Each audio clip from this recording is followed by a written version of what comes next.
Welcome to the Conic Blueprint, where we talk about topics in the recruiting and staffing industry with the end goal to help improve people's lives. I'm Jen Fitzke with my co-host Tom Gettle. This podcast is brought to you by Conic, a technical recruiting company focusing on architecture, engineering, and manufacturing positions in the Midwest. Find out more at conicnetwork.com. Hey everyone, welcome to the 14th episode of the Conic Blueprint podcast. We're excited to have Rob Borchardt with us today. Rob is the Director of Student Life and Career Services at Dunwoody College of Technology in Minneapolis. For over 13 years, Rob has worked closely with students and technical hiring managers, and he shares his insights into Dunwoody and the companies they support. Rob brings a bachelor's degree in psychology and a master's degree in education leadership. In this episode, Rob discusses a wide range of topics, including what students are seeking in their careers, why young adults should consider a technical degree, Dunwoody's stackable education approach, and how he encourages managers to hire on learning abilities in addition to education. Enjoy this episode of the Conic Blueprint podcast. What would you say is the biggest difference between a degree in education from Dunwoody Technical College and a liberal arts college and liberal arts degree? Yeah, I think when we talk about what's the difference between, say, Dunwoody and the four-year liberal arts around town, at our core, our mission is that hands-on applied technical learning. So the learn by doing, get your hands dirty, go do something. So if you think about our style of education is something that sounds a little bit like we're going to tell you how to do something, and then we're going to show you how to do something, and then you are going to do it. And if you don't get it, then we're going to repeat the process. So if you think about professions and industries and jobs that there's just no way to learn to do something without actually getting your hands in, on equipment or be able to experience what is the industry actually doing and what are they trying to accomplish doing that while you're in school. That's kind of our bread and butter. The term hands-on gets thrown around a lot in a lot of different educational settings. And it's just, even I've worked at Dunwoody for 13 years now, and we see more and more schools label their education hands-on. And I think that's just because people really want that. People really want the idea of learning by doing. Mm-hmm. And that's really been our mission as an institution for over 100 years is learn by doing. And the way we do education is really tailored towards getting people into certain industries at certain job levels. There are just so many jobs out there in the world where you just have to know some technical skills. You've got to have some of the knowledge. Are companies willing to teach you how to do certain things? Some are and some aren't, but there's just so many jobs where you cannot come in to the job level you want to come in at with a 4-year degree in some kind of liberal arts. And that's not to say anything bad whatsoever about liberal arts degrees, because we don't think there's anything wrong with either way to go. But there's just so many professions, industries, kinds of jobs where that technical training is just such a necessity. And we get asked this question a lot. The funny thing about this question is that, lots of people answer this question in different ways. And what people don't really know about education like us is that you still have to take general education credits. You still have to take generals. You still have to, the kinds of liberal arts education, we still do that for all of our degrees too. Just, it ends up being about a third, quarter to a third of a degree program. So we still teach problem solving. We still teach communication skills. We still teach all those things too. It's just in a sense of, fit into a certain profession, right? Really. Because those are all skills that all employers are going to want their employees to have, obviously. One of my primary jobs is to talk with employers. People who want to hire our students. I talk to them all the time. And the thing that they tell me over and over and over again is I can teach a lot of technical skills. What I cannot teach is working with other people and communication skills and problem solving skills. And so we produce students that have a super, super strong background, but so much of our education and the way we go about it and that Dunwoody style is to tailor projects and education that is very specific to what's going on in industry, so that people come up with both the technical skills and also the idea of you're going to work with a lot of people to accomplish a lot of goals. So how do you do that part too? It's not just do you have the newest software package on your on your resume or not? Right. Well, can I ask you another question that relates to this? So this is very much on my mind. I have twin 18-year-olds who started college this year, and neither one of them had a very specific idea of what they wanted to do. So they started out in community college, which I thought was fantastic. But do you get students like that who are kind of on the fence and unknown, but know they want to do something technical? Or, I'm just trying to figure out if my kids, in a parallel, should they have looked at Dunwoody, not necessarily knowing if they were going to be technical or not? Yeah, I mean, from a big picture perspective, I always tell people that what we do, whether it's Dunwoody or another school that's adjacent to us, everyone I think should consider what we do, because there's no downside to looking at your options. We're not for everyone, but everyone should take a look at, just to consider it.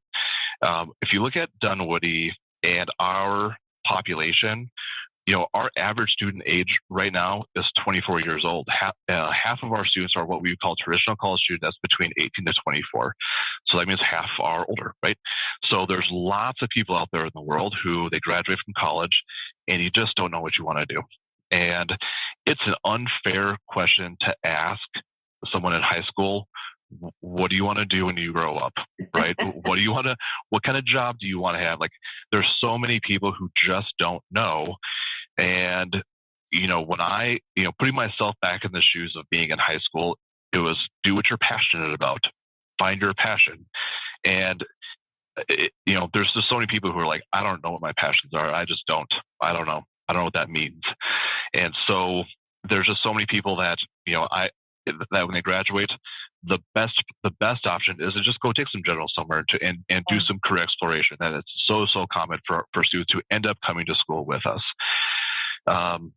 We host a lot of things on campus. We host open houses about once a month, and that's the primary reason is because we have students who want to take a look at Dunwoody. They want to see all of the options here at the same time, and they don't necessarily want to talk with, they don't want a one-on-one tour. Maybe they want a group tour. They just want to be able to step foot in our doors and just see what we do. And so we're really good at taking people who are just like, I don't know what I want to do. Maybe Dunwoody's for me. My neighbor, uncle, brother, sister, parents said maybe I should come to school here. What even is this? All I do is ever drive past here, and your building looks like a factory. and so what do you do? And so we work with students quite a bit on the early part, pre-enrollment, just to make sure they're in a degree that they think is going to be that's going to work for them. And I work with lots of these students because I think the misnomer about our education is you choose one of our degrees, you have a very prescribed career path, and that's not the case for any of our degrees. You have so many options from any of our degrees. You go into our auto program. That doesn't mean you're going to be an auto mechanic for the entire rest of your life. There's so many things you can do with any of our degrees. So yeah, we work with lots of students who are kind of where they are. They don't know what to do. That's a very, very common thing to happen. And a lot of Dunwoody students, we are their second, third, or fourth college, just because it took them a little while to get here. Okay, it's awesome. Really, really good advice, Rob. Thank you for sharing that. You mentioned a bit earlier that you are often speaking with employers and learning what they need, and I'm guessing maybe you have a little bit of insight in terms of what trends you're seeing in the workplace, as well as perhaps Dunwoody is implementing new programs to meet what the industries are asking for. For example, what we've noticed the last couple of years is the mechatronics field. A blend of mechanical, electrical, and software, I believe. Are you seeing trends along those lines or different avenues within Dunwoody, the programs? Yeah, so we have a number of programs. So if you look at our programs, our list of majors from that 2-year degree level really hasn't changed for a long time. Okay. But we the mission of the school is to meet the needs of industry and to support the Minneapolis, Twin Cities, Minnesota, larger Midwest marketplace, right? So we're so good at partnering with industry. Our teachers are incredibly well connected, and we hold meetings on our campus for all of our majors every year, to where we bring people from industry and say, what's going on in your world? Have you hired our students recently? What were they really good at? What do they need to know more of? Take a look at our curriculum. What's going on in your world? What do we need to add? What do we need to drop? Just, generally, what are the things that are happening out there? From my perspective, it's so interesting. So I've been in this job since 2015. So if you think like, what's the job market, been like? What's the differences between 2015 and now? Sure. And in like the biggest, broadest sense I can say is that there's just a blurring of lines across lots of different kinds of jobs. An electronics and automation person, I see more and more jobs that they want someone who's CCNA certified, or they have an A+ certification, or they have those like computer networking certifications, or people that are really strong electrical, but they also need to have networking skills. There's just a blending of jobs, and we see that across all of our majors. We used to have 3 different majors in the graphics and printing world. We've narrowed that down to 1 major now, because the lines got blurred enough where someone needs to know design and production and how to operate a really expensive, fancy press.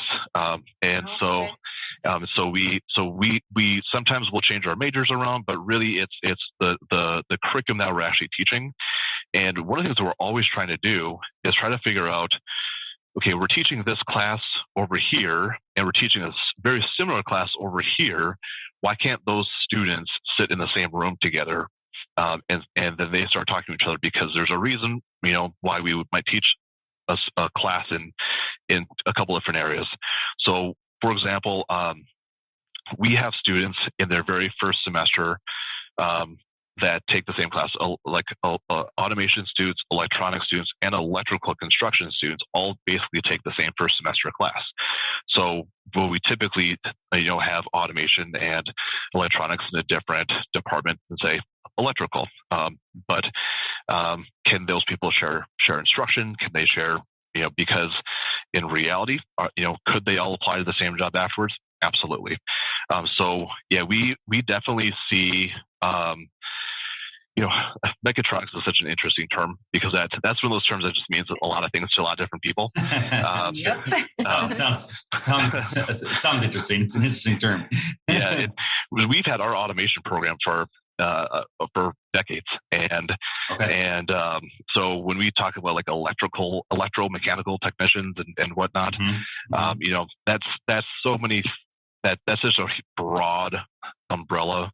And I get more and more employers who are like, you know what, I just need someone who has like some, basic electrical skills and can turn wrenches. And there's that all the way to, I absolutely have to have someone who has, these 10 must-haves. And when I talk to them, like, you're narrowing down your candidate pool a little bit here. This is a pretty advanced person. I think as career services guy, I talk to enough employers. I feel like you and I probably have similar conversations with employers about like what exactly you were looking for. Yeah. And my thought. And for me, my background before Dunwoody, I did recruitment for a couple of years. So I have a little bit of background, a decade ago, though, talking with, people who hire about, here's what I need. And so for me, it's just a lot about, trying to match people to what they want, but also seeing the evolution of jobs and what people are looking for has been super interesting, especially in the COVID world, where all of a sudden the job market is crazy tilted towards our students. And then in the span of a week, there are no jobs at all. And then back to kind of where we are now, where the job market's really kind of crazy and balanced back to our students again. just seeing what exactly skills that people are looking for and who they're willing to talk to, and how job descriptions look.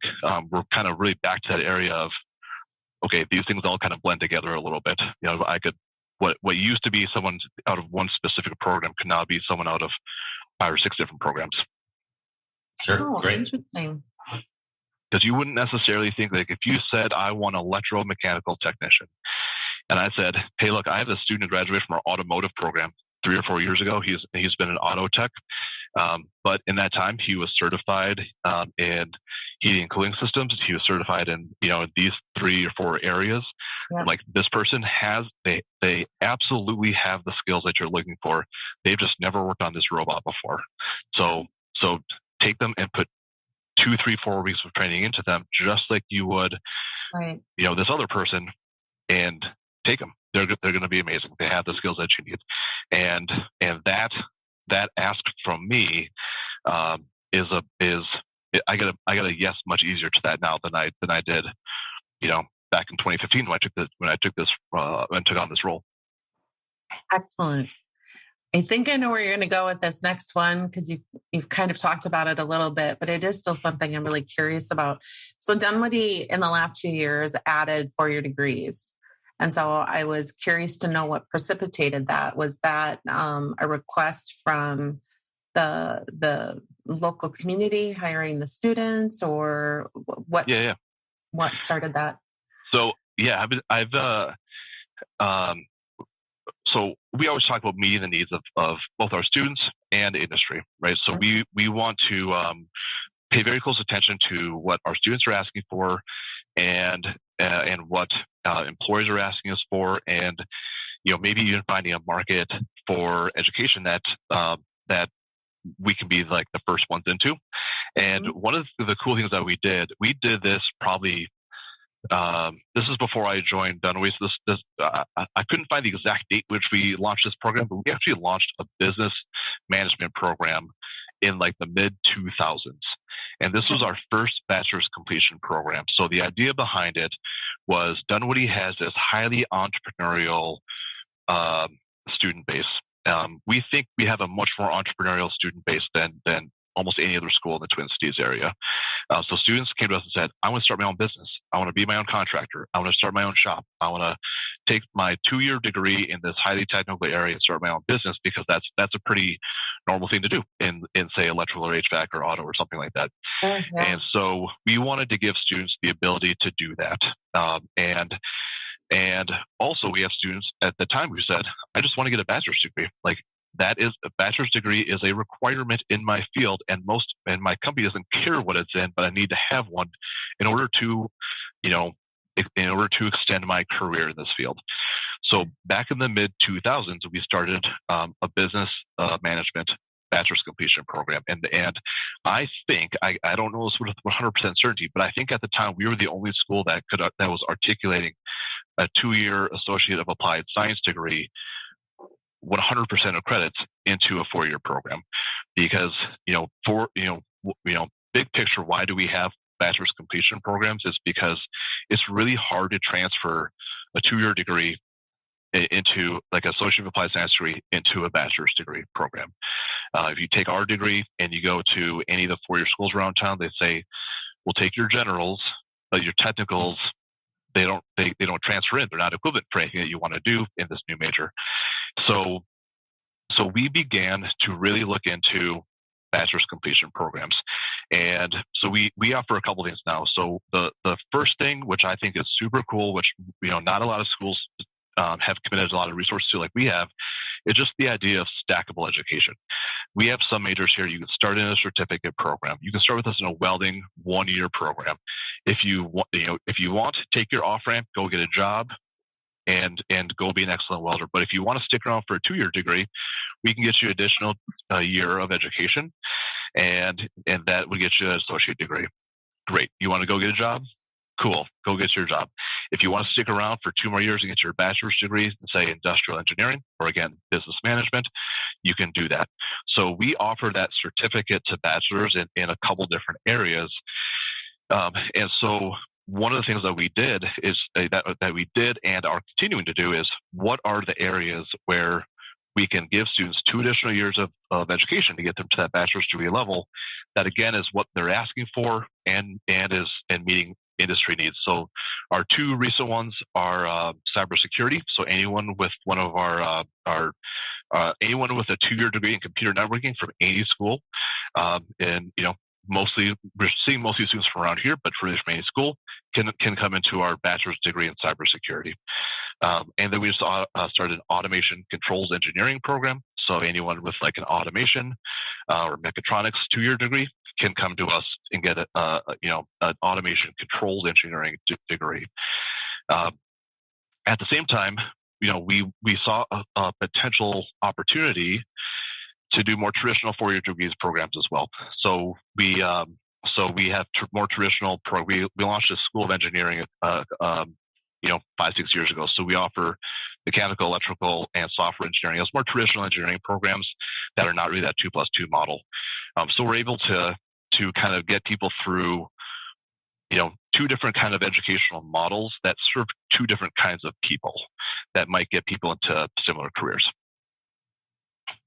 But all done in the Dunwoody style. Like, so we always think about what can we do in the future that is kind of the Dunwoody style, that meets that there's demand for those kinds of jobs, and also what are people asking us for? There was a long time where people thought, I used to work on the admissions side at Dunwoody. People would ask, we go to high schools and people say, I'm interested in your mechanical engineering program.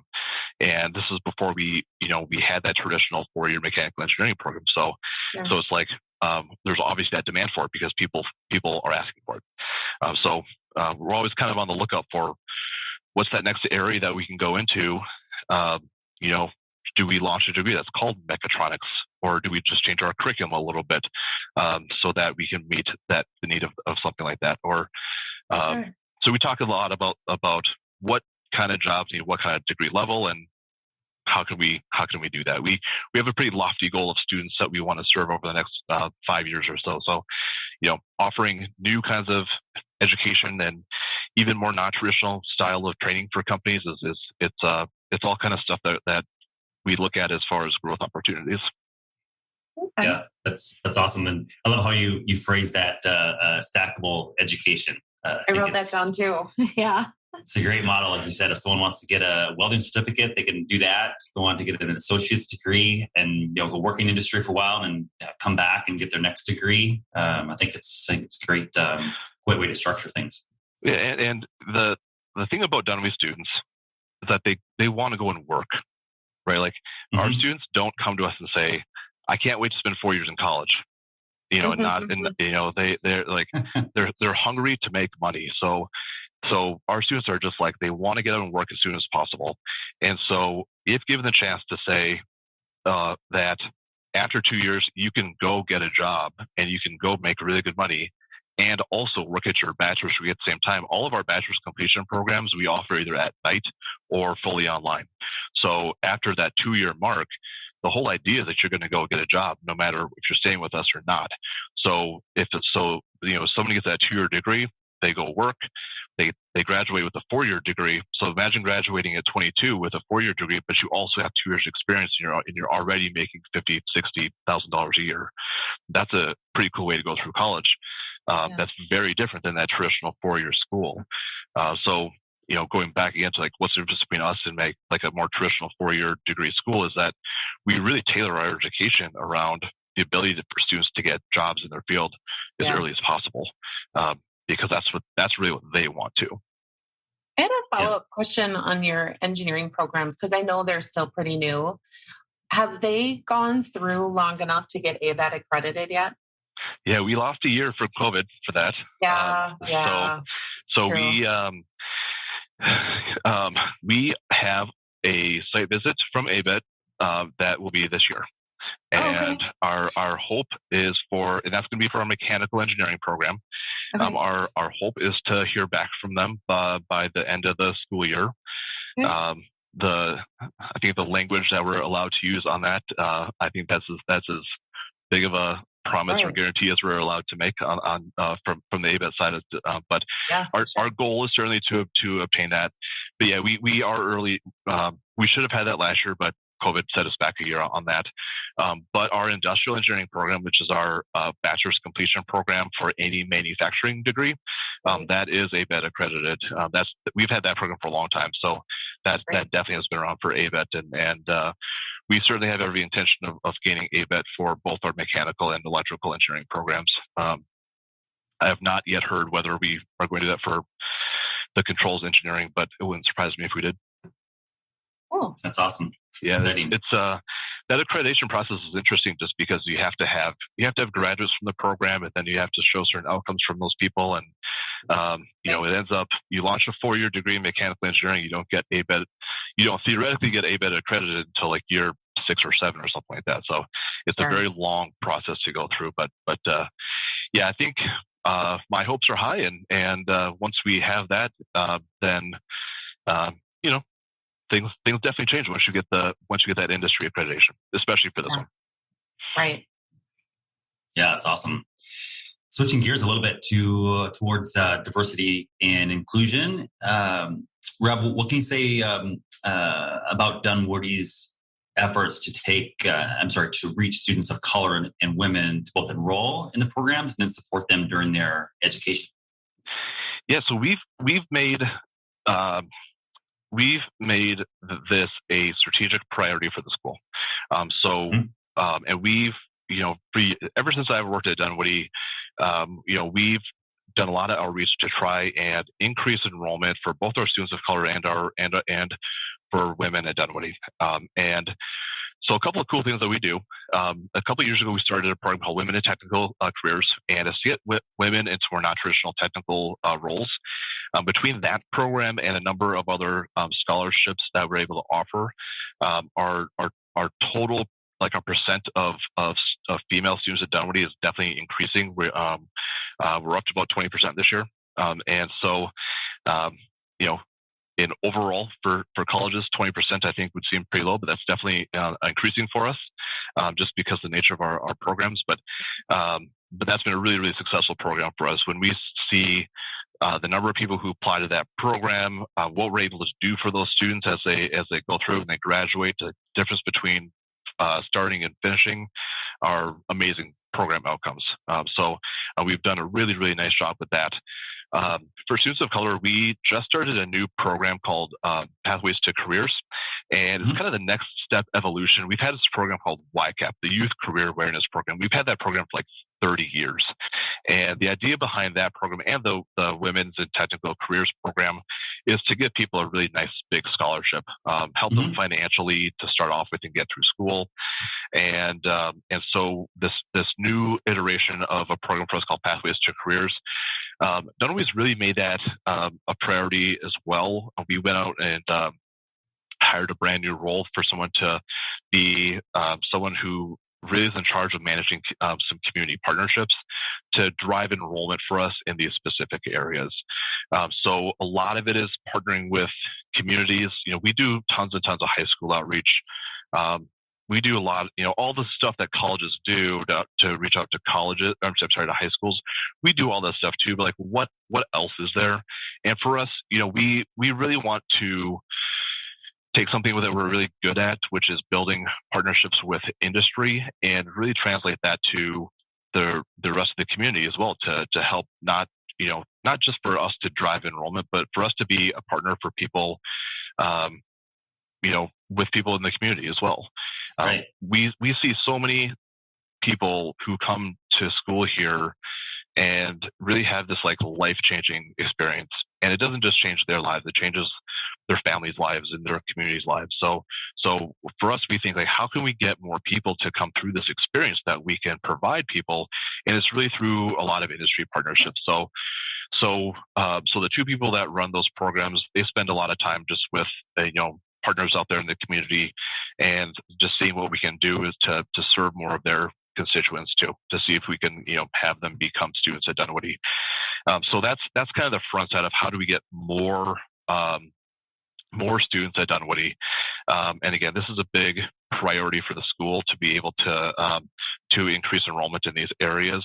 And, it's because it's such a, Dunwoody, we say internally Dunwoody changes lives, right? But I think education just generally changes people's lives.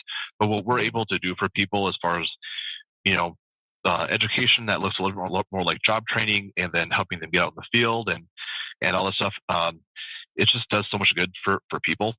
So we're trying to help out that way. On the other side, on the employer side, every company around says we need to and want to help diversify our workforce. And so we just have a lot of employers who are like, how do we hire more women? And I'm happy to go back to those companies and say, help us recruit more women. You want more people, you want more women to be, in automation or machining or whatever. Like, let's have a conversation about how we can work together so that you can help support us with the recruitment side. It's not just saying, hey, can I come to your school and talk to you and talk to the female students or whatnot.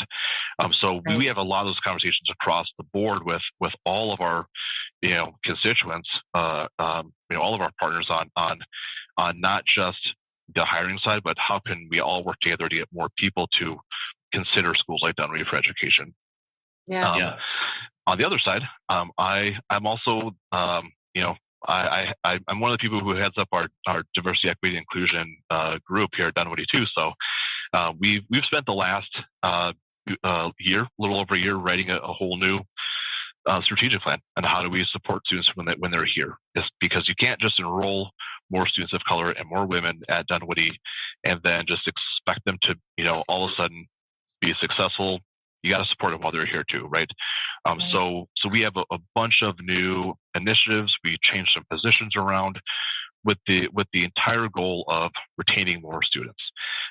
Generally, we do a really good job at retaining students, but you can always do better. You never ever want someone to leave school for a preventable reason or for a reason that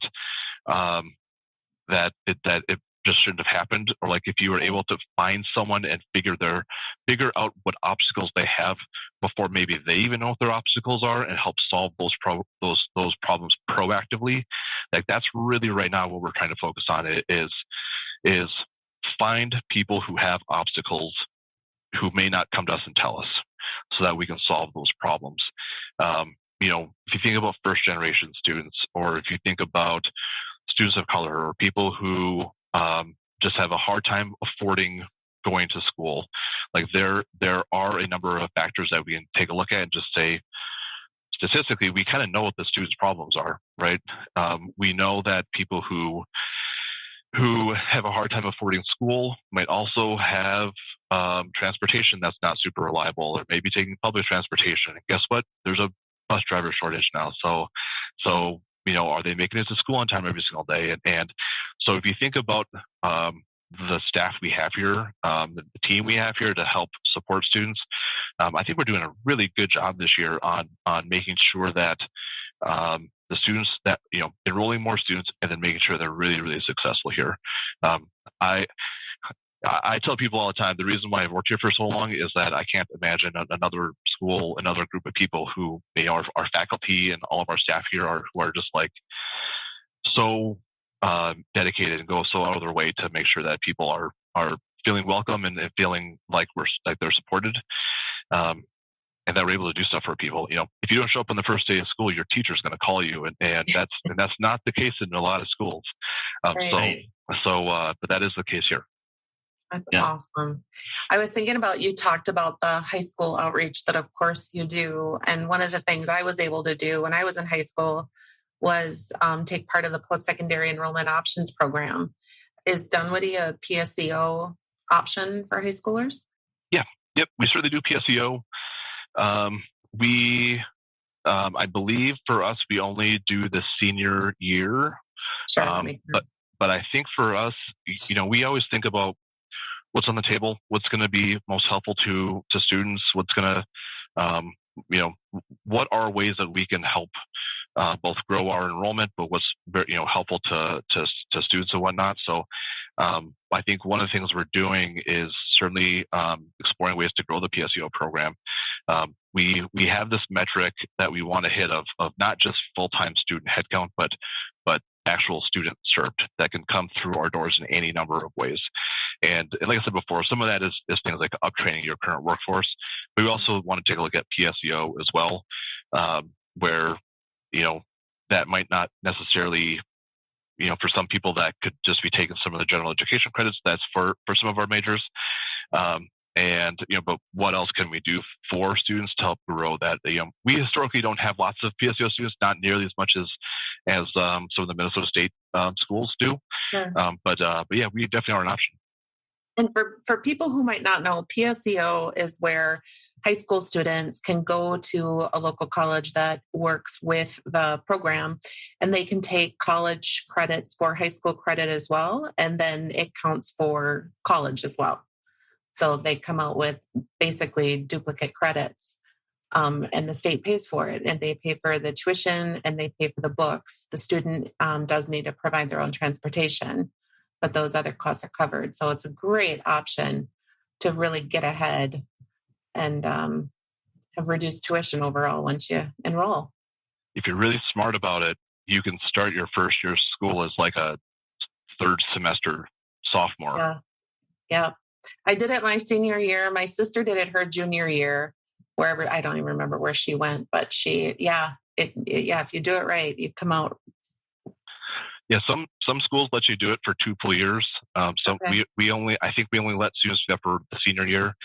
But yeah, I mean, if you think about college just from a sheer business perspective, like a cost per credit, and how much the cost per credits are more now than they were, back whatever time frame you want to look at. I'll age myself a little bit. I graduated from high school 20 years ago, and the cost per year from the college I ended up going to, that school now is 5 times more this year than it was 20 years ago.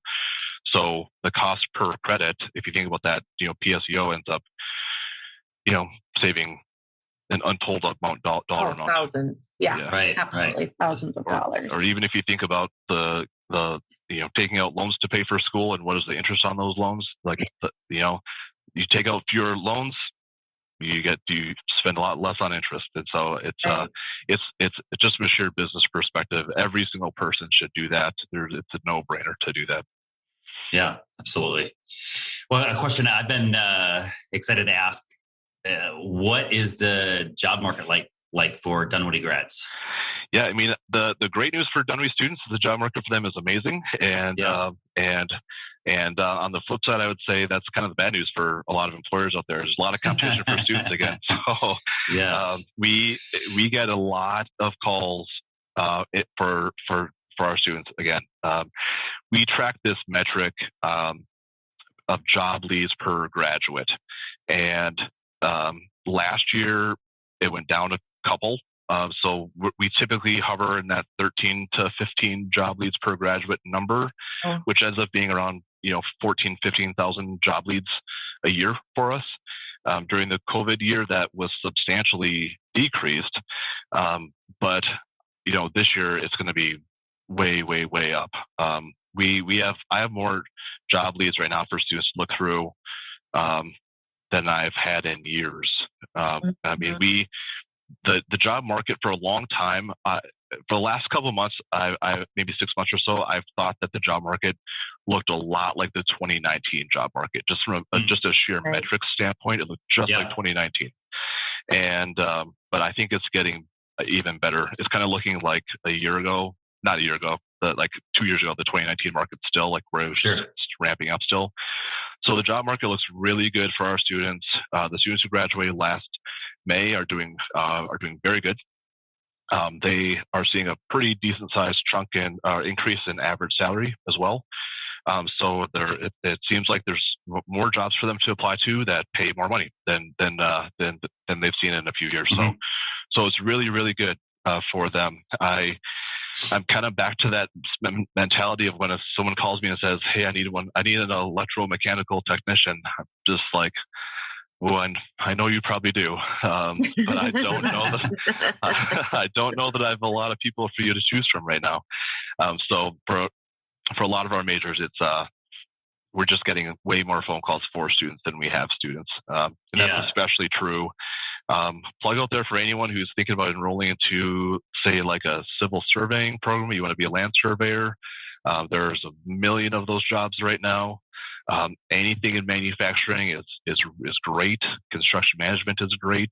Most of our construction areas, the jobs are just crazy. Engineering right now, I think the biggest increase in job leads for us is probably in our engineering students, which is really, really great. So the job market is awesome. I used to ingest, say, people just like kidding, hey, the job market's great, unless anything major happens, like something, and some, insert thing that makes the job market terrible.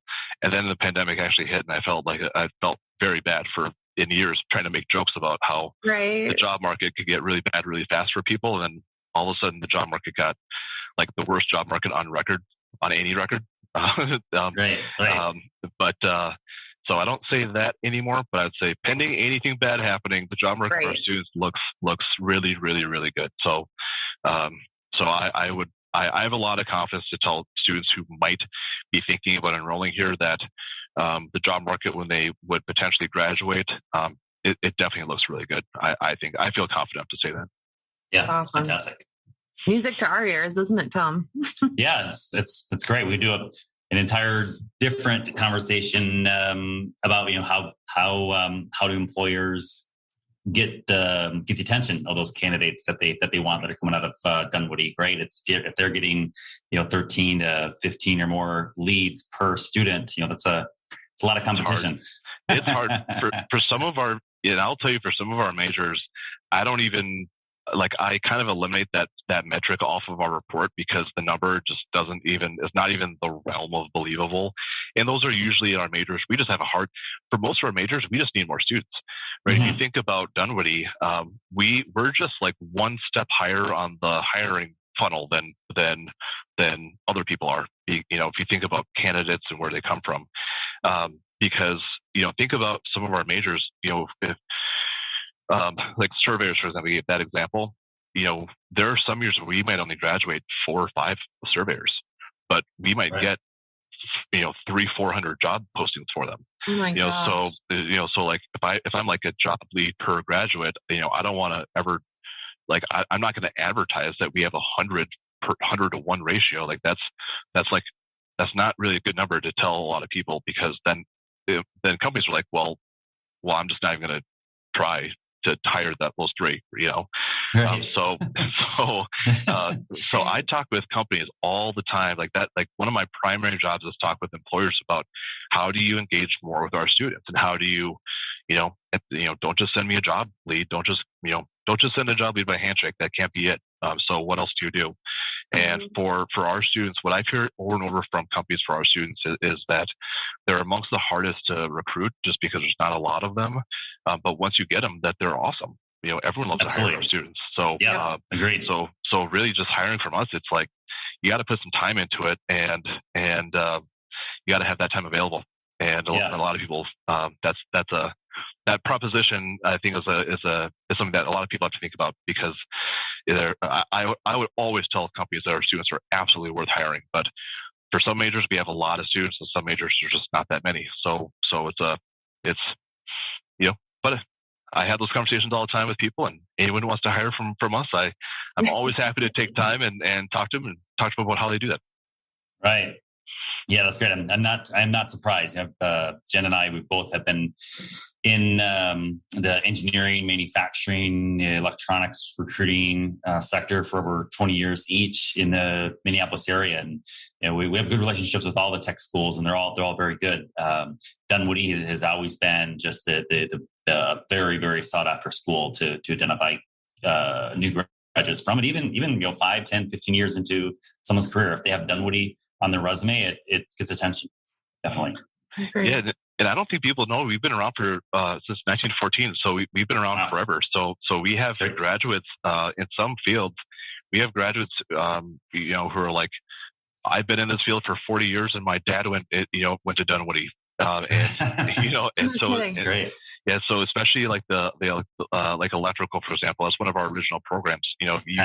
You can you're in the electrical world for 5 minutes, and you've met tons of Dunwoody graduates because the field is full of them, because we've had it forever. So I love that Dunwoody graduates are like, they love to hire Dunwoody graduates.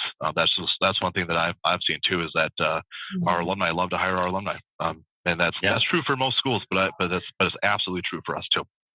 Yeah. Well, thanks so much. We're going to lighten it up a little bit. I've got some fun questions that really are just for fun.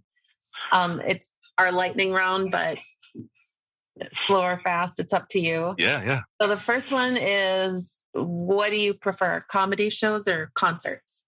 I loved comedy shows all the way up until a few years out of college, but I just kept getting picked on, made fun of by the comedians. So I'm much more of a concert goer these days. But I have not been to a concert in a while, though. My last concert, I think, my wife and I were just talking about what was the last concert we went to, and I think it was the last time the Foo Fighters were in town was the last concert I might have gone to. Oh, awesome. Yeah, but I'm way more of a concert guy these days than a comedy show guy. Yeah. Okay. So what season do you prefer, summer or winter? If I had to choose, summer. This summer was way too hot. I hated it. I didn't hate it. That's the lie. I will say though, I'm a sucker for fall. I love being wearing shorts and a sweatshirt at the same time. And I'm a huge golfer, and I love fall golf. It's my favorite time for that too. So, but summer for sure. Like I said, I'm a huge golfer, and winter golfing and simulators doesn't quite do it for me. So give me a golf course any day in the summertime. I'm quite happy with that. Hammocking or riding my bike or anything like that outside. So, all right. What is the last song you downloaded or listened to? I've been on a huge Tom Petty listening spree right now. So I've got a really nice Tom Petty Spotify list going. So that's kind of fun. There's this version of Learning to Fly that's a live version where Stevie Nicks is one of the background singers. It's a fun song to listen to for me, either on the way to or from work, just because that's the kind of mood I've been lately. So, but Tom Petty, that's kind of my thing. That's my jam lately. Yeah. No, I'm going to find that one. I'm going to find that song. Yeah. All right. Same question, but for TV, what are you currently streaming or binge watching? I just got done watching Loki on Disney Plus, which was a lot of fun. And I also, beginning of football season, big fantasy football guy. So I feel like I always catch myself rewatching The League. I don't know if you guys watched The League before, but it's all about people who are crazy into fantasy football and do ridiculous things. It's definitely not a show I'd watch with my parents, but it's on Hulu right now, and it's really fun. If you like fantasy football at all, it's a good watch.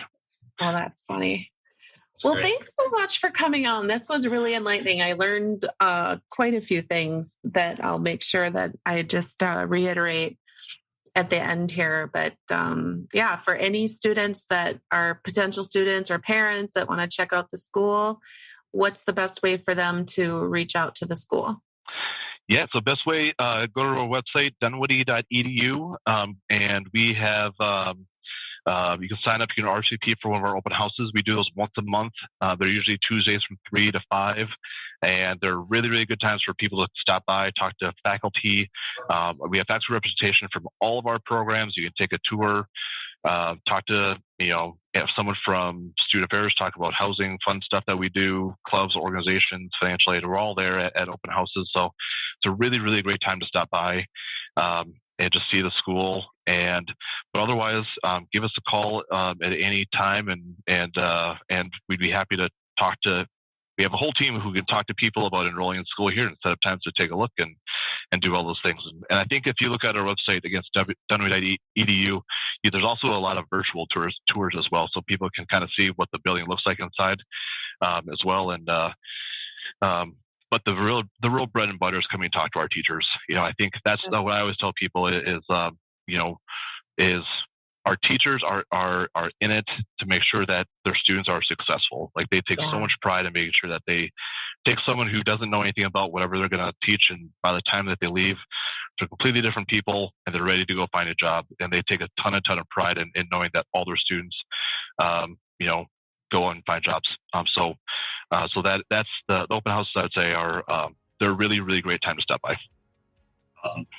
That's really excellent. Thank you so much again for your time and sharing this hour with us. It was awesome. It was really great. Thanks for the time. Appreciate it. And thank you very much. I really appreciate it. So that was Rob Borchardt of Dunwoody. He works in their student placement office. And boy, I learned so much that I didn't really realize about the school and the program. He talked about their stackable education. So your credits and your Associate of Applied Science, 100% transfer into a bachelor program that they have. So you can do that. They have 2 new programs, their cybersecurity degree and their automation controls degree. And then the 4-year degree programs that they've added multiples. I know for us at Conic, we do a lot of recruiting in the engineering space. So it's great to know that in addition to their existing industrial engineering program, which is ABET accredited, which is an accreditation that a lot of employers look for in their engineers, they're also going to be adding, hopefully soon, the accreditation to their mechanical engineering program, and then looking at it for their electrical engineering program. And then the other 4-year degree they have in engineering is software engineering.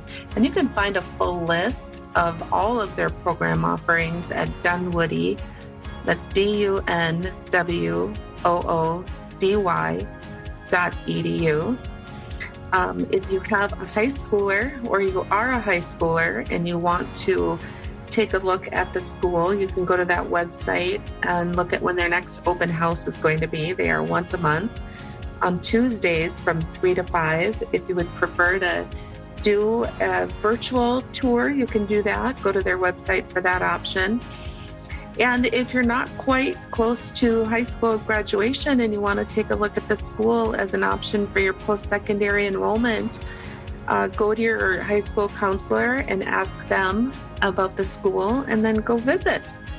And like Rob said, their students and graduates have an average of 13 to 15 job leads per student, per graduate, which I think it's incredible. It's just a really incredible time in the market, and knowing that their graduates are so skilled and skillfully trained is what I'm trying to say. When they come out, that's awesome. And then, of course, we also talked about diversity and the efforts that the school is making for women in candidates of color. And he talked about that it is a strategic priority for the school. They've got their Women in Technical Careers program. They have scholarships that are offered, which, in addition to their Pathways to Careers program, which is for students of color, for their scholarships, it's increased their enrollment in these groups up to 20%, which he did say seems somewhat low, but coming from where they were, which we didn't ask, but what was the number before it was 20%, but it's increased. So they're on the right track there. Again, if you have any questions about the school, go to the website, dunwoody.edu.